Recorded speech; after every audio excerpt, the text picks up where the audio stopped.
argument of the people behind appreciative inquiry is that too often organizations spend all of their time doing critiques. And as they do critiques, they disempower people. You start feeling worse and worse and worse and think we can't do anything well. And their argument is, if you focus on what people do well, they will feel far more empowered to actually really go out in and take control of it. So let's have a look at the process that they use. I think the first thing that they do is they ask that question, what do we do well?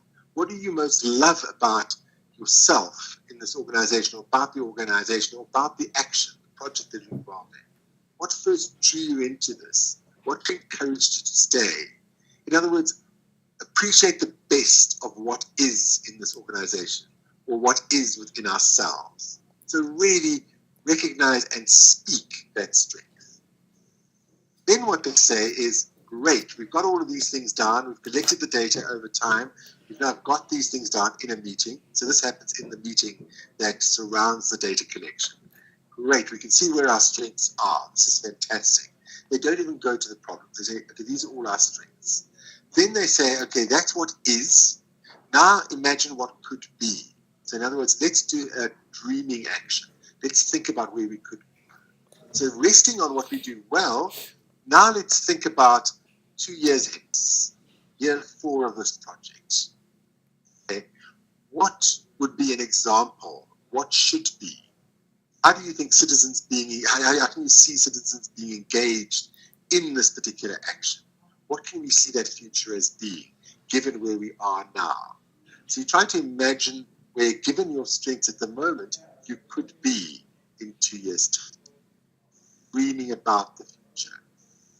Then the third step is to say, okay, now that we have where we are, what our strengths are, and then we're building from those strengths into what could be in the future, now how do we actually get from here to here? In other words, what should be?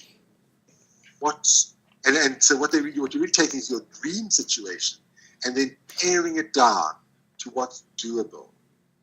In your experience of this, what initiatives stand out as being most promising in expanding the future? This is a really important step, because often when you get into dreams, you can dream all sorts of things. But some of those things that you want to achieve in the future are more doable than others. And what appreciative inquiry says is go for the things that are most doable. Because if you achieve success over 6 months, over 3 months, over 2 years, dream can be any length of time. Make sure that you get things that are doable. Because what that does is it strengthens people's feeling, makes them feel more hopeful about the future. Then the final step is a very practical design step. Okay. So what they do in design or dating, what you're doing is you're now creating what will be. This is a very concrete planning. If you've taken your dream, you've pared it down to the kinds of things that you think are doable within the time span you create, you now say, what do we need to do? Feedback, who will do it, how will we monitor it? So that's what appreciative inquiry is. And some of the really important things, if you want to use something like this, there's a really lovely video online, which I suggest you watch. It's about 20 minutes long, but it's an organizational, community organization using appreciative inquiry.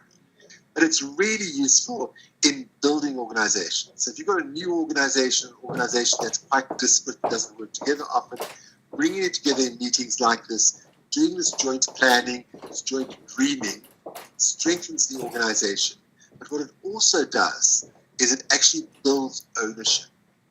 So if people have actually dreamt about that future and planned that future as a community or as an organization, their sense of ownership is really, really high. So the chances of actually working really hard are high too.